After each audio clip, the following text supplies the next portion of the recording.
Hola a todos, bienvenidos a una nueva historia. El día de hoy les voy a estar platicando sobre un caso que sucedió en el año de 1994 en Venezuela. Este caso tiene algo muy particular, que es que todos los hechos se desarrollaron a partir de que una joven de 18 años llamada Sibel Naime Jordi decidió comprar un gato. Algo que no debería significar un problema, pero por los medios que Sibel utilizó para comprar a su nueva mascota y por el contexto de su vida, se vio involucrada en una situación muy complicada para ella. Trató de solucionar el problema que había generado, pero no pudo y lamentablemente terminó asesinando a 2 personas. Entonces, sin nada más que decir, vamos a empezar con esta historia.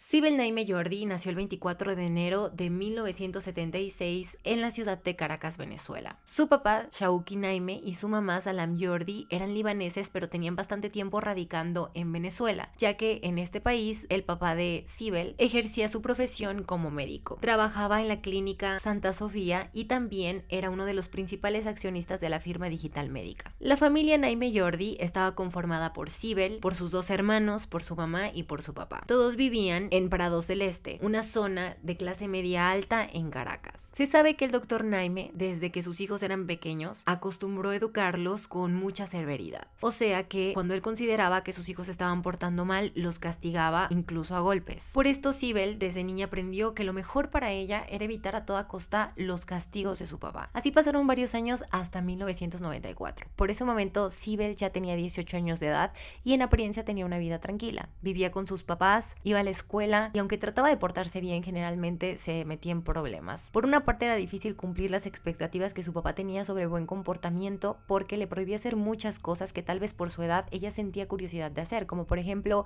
no le permitía salir con amigos, no le permitía tener novio, pero por otra parte también Sibel tenía otros problemas que ya no estaban relacionados con la forma de ser de su papá, sino que directamente con ella. Por ejemplo, al momento en que ya tenía que haber pasado a la universidad, esto no fue posible porque adeudaba varias materias del bachillerato. Entonces no pudo seguir estudiando de manera normal, sino que tuvo que ingresar a un parasistema. De esta forma, ella pudo acomodar todas las materias que adeudaba para cursarlas al mismo tiempo y así ponerse al corriente con sus estudios. Empezó a estudiar este parasistema en el Colegio Minerva de Prados del Este. Su mamá era quien pasaba por ella a la escuela y también a veces la recogía. De esta forma, más o menos su papá podía controlar un poco más lo que Sibel hacía y lo que no. Al parecer también por este año, 1994, la familia Naime Jordi ya tenía planes de regresar al Líbano, a su país natal. Hay rumores sobre que el motivo por el que querían regresar al Líbano era que el papá de Sibel, debido a sus costumbres y a la religión que ellos profesaban, pues había acordado el matrimonio de Sibel con un joven también libanés y que la boda se iba a llevar a cabo una vez que Sibel se pusiera al corriente con sus estudios. Sin embargo, una persona cercana a la familia después desmintió este rumor y dijo que ellos solamente querían regresar al Líbano por gusto. Lo que es un hecho es que sus planes tuvieron que cambiar a partir del 4 de diciembre de 1994, que fue el día en que Sibel encontró en el periódico un anuncio de gatos en venta. Esta publicación la hizo Miguel Tawil Musso, que para ese momento era un abogado de 30 años de edad. 2 años antes Miguel se había graduado, se había convertido en abogado. Sin embargo, una vez que concluyó con sus estudios, prefirió no ejercer y optó por emprender un negocio de importación, cría y venta de animales de raza en compañía de su socio Juan Carlos González Acosta, que era menor que él, tenía 19 años y era estudiante de universidad. No se sabe muy bien cómo se conocieron, cómo se asociaron, pero lo que se sabe es que atendían este negocio en la casa de Miguel, que estaba ubicada en la urbanización Los Naranjos. A veces ellos le pedían a los clientes que fueran hasta casa de Miguel para que pudieran seleccionar las mascotas y otras veces se organizaban con el cliente para poder realizar la entrega en algún punto medio. La forma en la que ellos promocionaban los animales que vendían era con anuncios en el periódico. Entonces el 4 de diciembre, el día que Sibel encontró el anuncio de los gatos en venta, de inmediato llamó al teléfono que aparecía ahí y le contestó Miguel. Miguel le dio toda la información sobre los gatitos que tenían en venta y le dijo que el precio de una gatita persa era de 20,000 bolívares. Sibel no contaba con esta cantidad de dinero y tampoco pasó por su cabeza la idea de pedirle a su papá que le comprara la gatita, porque pensaba que el señor no iba a querer. Pero después de hablar con Miguel, después de ver el anuncio, se decidió a que de una u otra forma la iba a conseguir. Sibel sabía que su papá guardaba su chequera en un maletín en su oficina. Ella podía tomarla sin que el señor se diera cuenta. Entonces durante toda la noche empezó a practicar la firma de su papá hasta que le salió lo más similar posible. Una vez que quedó satisfecha con esta falsificación, ocasión tomó 3 cheques a escondidas de la chequera y en los primeros 2 la firma no le convenció, pero finalmente al tercero obtuvo el cheque que necesitaba. Con ese cheque podía pagar los 20,000 bolívares a Miguel. Entonces, el 6 de diciembre, Sibel le llamó a Miguel otra vez. En esta ocasión acordó la entrega. Se quedaron de ver por la tarde enfrente del Instituto Minerva, el lugar donde estudiaba Sibel. Entonces los dos estuvieron ahí puntuales. Sibel le entregó el cheque de 20,000 bolívares y Miguel le entregó a ella a la gatita persa, que al primer momento de tenerla en sus brazos, Sibel le llamó Pussycat. Estaba muy emocionada por su nueva mascota, pero todavía le faltaba la segunda parte del plan. Obviamente, ella no podía llegar a su casa y decirle a su papá que había falsificado su firma, que le había robado dinero y que había comprado a su nueva mascota. Entonces, le inventó una mentira. Le dijo a su papá que su mejor amiga, Jessica Castro Smith, se la había regalado. El papá de Sibel, de primer momento, le creyó. Después de eso, pasaron 5 días en los que Sibel estuvo disfrutando de su nueva mascota, todo fue tranquilidad, hasta el 11 de diciembre. Ese día el señor llamó al banco porque necesitaba un estado de cuenta actualizado. Tenía planeado hacer un viaje familiar a Orlando, Florida, porque se acercaba la Navidad. Y como era una persona muy organizada con sus gastos, necesitaba este estado de cuenta para saber pues cuánto podía gastar en el viaje. Una vez que el banco se lo entregó, el señor se dio cuenta que le faltaban 20,000 bolívares y él no recordaba haberlos gastado. Empezó a revisar sus cuentas, los pagos que había hecho y también la chequera. En ese momento se dio cuenta que le faltaban algunos cheques. Estaba muy enojado y además sabía que las únicas personas que tenían acceso a la chequera eran sus hijos y su esposa. Entonces interrogó a todos y Sibel, al darse cuenta que su papá estaba enojadísimo, prefirió no decir nada, quedarse callada y pensar en una forma de resolver el problema en el que se había metido, porque sabía que su papá iba a investigar hasta encontrar al responsable y castigarlo. Pensó entonces en regresarle el cheque o el dinero. De esta forma no evitaría que su papá supiera que había sido ella, pero tal vez podría lograr que el castigo no fuera tan severo, porque por cosas menores a lo que había hecho, su papá la había castigado muy fuerte. Incluso hay rumores de que en una ocasión que Sibel subió de peso, solamente por engordar, su papá lo obligó a quedarse hincada durante toda una noche. Además, acostumbraba a castigarla a golpes. Entonces esa misma noche le llamó a Miguel y le pidió que le regresara el cheque. Le dijo que ella le iba a pagar en efectivo por la gatita, aunque en realidad no contaba con el dinero, pero de todas formas Miguel no podía hacer esto porque el mismo día que Sibel se lo entregó, él fue a depositarlo al banco, entonces ya no tenía el cheque. Sibel le pidió que le regresara el dinero, le dijo que iba a tener un problema muy grave si no se lo regresaba, pero Miguel no quiso hacerlo. Incluso después de esa llamada le llamó varias veces más, pero Miguel ya había tomado su decisión y definitivamente no le iba a regresar nada. Entonces, por todo el miedo que le tenía a su papá, en lugar de decirle la verdad y acabar de una vez con todo el problema, prefirió empezar a planear algo para recuperar el dinero. Un plan que, por cierto, no le salió nada bien. Pensó en llamarle a Miguel haciéndose pasar por una compradora, decirle que se encontraran en un punto medio. De esta forma ella podría verlo de frente e insistirle otra vez que le regresara el dinero. Pero como quería asegurar que se lo entregara, pensó en llevar con ella la pistola que su papá guardaba en su oficina. De esta manera, si Miguel por las buenas no se lo daba, entonces lo iba a obligar. Sibel, la mañana del 13 de diciembre, le llamó por teléfono. Fingió la voz para que no la pudiera reconocer y le dijo que se llamaba Adriana. Había visto su anuncio de venta de mascotas en el periódico y que se había decidido por comprarle 2 cachorros salchicha. Miguel le dio toda la información sobre los cachorros que tenía en venta y ella le propuso que se vieran en un punto medio. Miguel no aceptó esto, le dijo que prefería que subiera hasta su casa en la urbanización Los Naranjos porque allí él le podría mostrar todas las mascotas que tenía en venta para que pudiera escoger mejor. Sibel, haciéndose pasar por Adriana, le dijo que estaba bien y entonces en eso quedaron que se verían por la tarde en la casa de Miguel. De acuerdo a lo que Sibel platicó durante la reconstrucción de los hechos, llegó en taxi a las 2 de la tarde a la entrada de la urbanización Los Naranjos. Le pidió al taxista que la dejara en la entrada, en la caseta de vigilancia, y ella siguió caminando. En esta caseta de vigilancia habían 4 vigilantes que no se opusieron a que ella entrara a pie, entonces así pudo llegar hasta la casa de Miguel. Tocó el timbre y la persona que le abrió fue la mamá de Miguel. La señora le comentó que Miguel estaba en su cuarto y que se iba a tardar unos minutos en bajar. Mientras tanto, le invitó a pasar y también le ofreció una taza de café. Antes de que Miguel bajara, llegó a la casa Juan Carlos, el socio de Miguel. Él no conocía a Sibel de antes de su primer compra del gato persa, entonces no sospechó que hubiera algo raro. Después bajó Miguel. Para esto, Sibel ya tenía un plan sobre cómo le iba a explicar que ella estuviera ahí si se suponía que estaba esperando a una mujer que no conocía llamada Adriana. Cuando Miguel bajó le dijo que Adriana era su tía y que los estaba esperando en su auto en la entrada de Los Naranjos, ya que los vigilantes no le habían permitido acceder porque, bueno, no era residente de este lugar y además nadie había avisado que le estuviera esperando. Entonces Miguel le propuso que se subieran a su camioneta para ir con los vigilantes y permitirle el paso. Sibel se subió en la parte de atrás, Juan Carlos iba como copiloto y Miguel iba manejando. Antes de llegar a la entrada, Sibel le volvió a pedir a Miguel que le regresara el dinero. Él se negó, entonces ella sacó la pistola. Según ella, solamente lo quería espantar, pero Miguel detuvo la camioneta y trató de quitarle la pistola. No pudo y durante este forcejeo, Sibel le disparó en la cabeza. Juan Carlos estaba muy espantado, había visto todo, entonces solamente le pidió a Sibel que por favor no lo matara. Sin embargo, ella le dijo que la disculpara, que ella era una buena persona, pero que no lo podía dejar vivo porque había visto todo. Entonces también le disparó y lo mató. Asustada, bajó de la camioneta y se dirigió hacia la entrada. Iba pasando un taxi, entonces lo tomó y así pudo salir de la zona rápidamente. Al taxista le pidió que la dejara cerca de la escuela del Instituto Minerva. Muchas personas que vivían en la urbanización Los Naranjos habían salido de vacaciones, entonces las calles estaban prácticamente vacías. Cerca del lugar donde Miguel detuvo la camioneta había una fiesta. La música disimuló un poco los disparos que, aunque algunas personas escucharon, pensaron que eran cohetes. Después de un rato, los vigilantes se dieron cuenta que esa camioneta estaba estacionada, que eso era muy extraño. Se acercaron a ver qué pasaba y fueron quienes encontraron los cuerpos de Juan Carlos y de Miguel. Llamaron a la policía y entonces empezaron las investigaciones.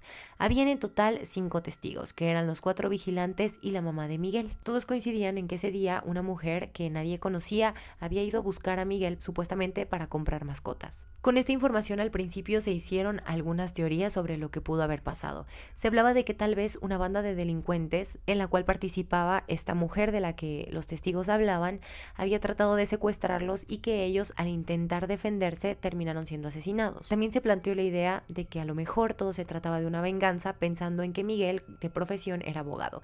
Sin embargo, esto no tenía sentido porque Miguel no ejercía su carrera. De todas formas, tanto para la familia de Miguel como para la familia de Juan Carlos, ninguna de las dos teorías tenía sentido. Sus hijos eran queridos por las personas y no hacían nada más que dedicarse a su negocio, a vender mascotas. Así que tomando en cuenta que la visita de esa mujer supuestamente era para comprar mascotas, la investigación se empezó a inclinar más hacia el negocio. Mientras tanto, por el lado de Sibel, ella se fue de viaje 3 días después de que asesinó a Juan Carlos a Miguel. Salió con su familia a Orlando, Florida, y aunque su papá todavía no encontraba al responsable, el señor tenía en claro que al regresar del viaje iba a ir al banco y a investigar qué había pasado. Y efectivamente, eso fue lo que hizo. El 10 de enero, una vez que estuvieron de nuevo en Venezuela, el señor fue al banco y dijo que ese cheque por 20,000 bolívares él no lo había girado, que alguien se lo había robado. El banco trató de apoyarlo con la mayor información posible y le dijeron que la persona que lo había cobrado había sido el abogado Miguel Tawil. El señor Shawuki no tenía ni idea de quién era ese señor, nunca antes había escuchado su nombre y de acuerdo a lo que ha platicado él, pudo encontrar el teléfono de Miguel mediante la guía telefónica. Entonces, una vez que encontró el número, llamó.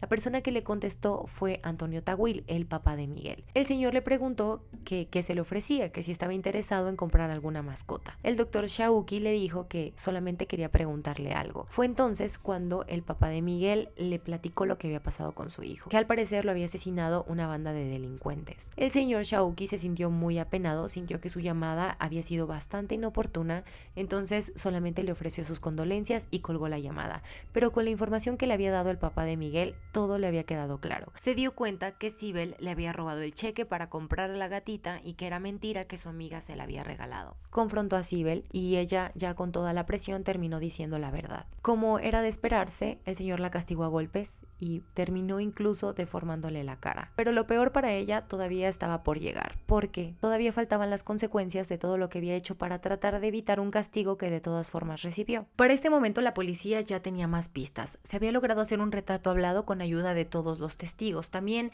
habían encontrado una bala en la camioneta porque cabe mencionar que no habían casquillos. Esto quiere decir que Sibel tuvo el cuidado de recogerlos antes de irse. Esta bala tal vez se había caído en algún momento durante el forcejeo con Miguel. Se sabía que con ella podían identificar el arma homicida. Además, en la camioneta habían huellas digitales y para ese momento la policía ya estaba investigando investigando todos los registros de los últimos pagos que Juan Carlos y Miguel habían recibido y se le había pedido a los bancos que les entregaran toda la información que tuvieran sobre las cuentas de los dos. Unos días después, el banco les informó que había un cheque por 20,000 bolívares que presentaba irregularidades, que el dueño de la cuenta había hecho el reclamo y que decía que él no había hecho este pago, sino que el cheque se lo habían robado. La policía supo que el dueño de la cuenta era el doctor Shauki Naime. Después revisaron todos los registros de compra y con esto pudieron encontrar que con ese cheque se había hecho la compra de un gatito persa y que la persona que había pagado con él era Sibel Naime. Desde el nombre ya supieron que era familiar del dueño de la cuenta, de Shauki Naime, pero empezaron a investigar un poco al señor, quién era, supieron que era médico y también que Sibel era su hija. Posterior a esto, allanaron la casa del señor, sus oficinas y en algún momento encontraron la pistola del señor que después comprobaron que era el arma homicida. Por lo tanto, el 19 de enero de 1995, Sibel y todas las personas que estaban presentes ese día en su casa fueron arrestadas. Sin embargo, por el retrato hablado que coincidía más con Sibel, toda la investigación se enfocó a ella. Se necesitaba hacer una ronda de reconocimiento facial para que los testigos confirmaran que ella había sido quien había ido a buscar a Miguel el día de su asesinato. Sin embargo, Sibel estaba tan golpeada que esta ronda de reconocimiento facial se tuvo que posponer. Como a simple vista se sabía que los golpes habían sido muy graves, a Sibel se le practicaron unos estudios con los que se determinó que era necesario abrir un expediente para su papá, Shauki Naime, por lesiones personales. Como el caso empezó a ser muy sonado y también se platicó en los medios de comunicación sobre lo golpeada que estaba Sibel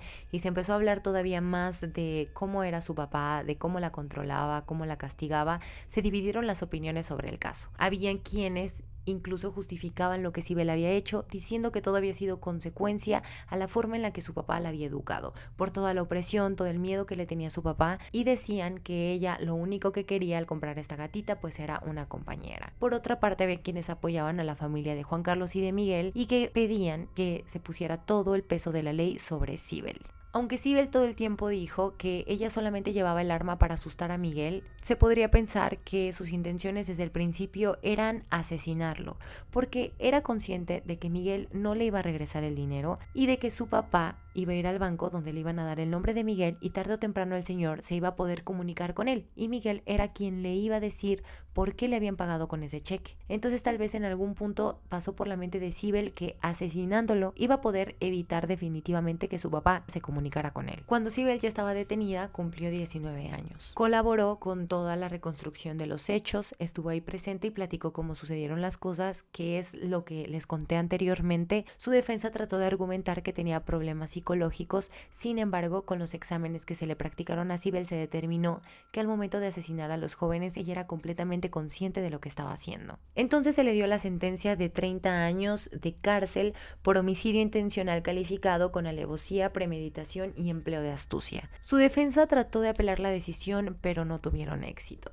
Pese a esto, sorprendentemente, Sibel, de los 30 años de prisión que le habían dado, solamente cumplió con 9. Y es que durante el caso hubieron una serie de irregularidades que les voy a platicar. Primero, en 2001 se le otorgó el beneficio de redención de la pena por destacamiento de trabajo. Según la información que encontré, este beneficio se le otorga a los reos una vez que han cumplido con la cuarta parte de su sentencia, porque han tenido buena conducta y además porque están trabajando adecuadamente en las actividades que realizan en prisión. Pero para ese año, Sibel no contaba con los requisitos que supuestamente se necesitaban para que se le otorgara ese beneficio, porque incluso en 1999 tuvo que ser transferida de prisión porque había tenido problemas muy fuertes con sus compañeras y con los guardias de seguridad, a tal grado que estuvo a punto de quemar el colchón donde dormía. Además, en cuanto a los registros del trabajo que realizaba en prisión, estos eran muy confusos porque no especificaban las horas que Sibel había trabajado. Habían días en que los registros estaban duplicados, o sea que decían que Sibel había estado a la misma hora en el mismo lugar pero trabajando en dos cosas diferentes. El Ministerio Público se dio cuenta de estas irregularidades y además encontraron que días antes de que se tomara esta decisión, el pasaporte de Sibel se había renovado. Entonces posiblemente estaba pensando en regresar al Líbano con su familia, porque para ese momento varios de sus familiares ya se habían regresado a su país natal. Entonces era posible que se fugara. Con todo esto, en ese momento se pudo detener cualquier decisión que se tomara acerca del caso de Sibel. Pero entonces, en el 2004, la Corte de Apelaciones le otorgó libertad condicional por el trabajo que Sibel había realizado como reclusa y también por buena conducta. El resto de la condena supuestamente lo tendría que cumplir bajo el régimen de presentación. Pero en cuanto se le otorgó la libertad condicional, su defensa avisó que Sibel estaba bajo tratamiento médico y que por algún tiempo no podría presentarse como supuestamente tenía que hacerlo. Pero no solamente fue durante algún tiempo que no se pudo presentar, sino que ya nunca más se presentó. Y al parecer las autoridades ya no hicieron nada más al respecto. Incluso hoy en día se dice que regresó al Líbano, que ya no está en Venezuela y que cuando regresó a su país de origen iba acompañada de un hijo que tuvo mientras estuvo reclusa. Pero bueno, esos ya solo son rumores. Lo que es un hecho es que Sibel solo cumplió 9 años en prisión y después, cuando se le otorgó libertad condicional, ya no se volvió a saber de ella. Algo que evidentemente es muy injusto para las familias de las víctimas. Y bueno, da a entender que hay otro tipo de intereses de por medio, porque sobre todo Antonio Tawil, el papá de Miguel, reclamaba y decía que todo esto de la liberación de Sibel estaba relacionado con el estatus económico de su familia y que seguramente había dinero de por medio. Y bueno, si se están preguntando qué pasó con la gatita, que es el dato característico de este caso, pues resulta que cuando Sibel fue detenida, la mantuvo con ella durante unos días. Ya después de que se le dio sentencia, cuando la transfirieron, la gatita no podía quedarse con ella, entonces su mamá la reclamó. Al final de cuentas, la familia Naime Jordi había pagado 20,000 bolívares por esa gatita, entonces era de ellos. Y bueno, hasta aquí con esta historia, espero que les haya gustado. Si fue así, denle me gusta, no se olviden de suscribirse, de esta forma me apoyan muchísimo. Por cierto, les voy a dejar un círculo con una foto en la pantalla, les va a aparecer. Si le dan clic ahí, en automático se suscriben. Y también les voy a dejar un rectángulo con un video recomendado por si quieren ver más de mis videos. Nos vemos la próxima semana con otro caso.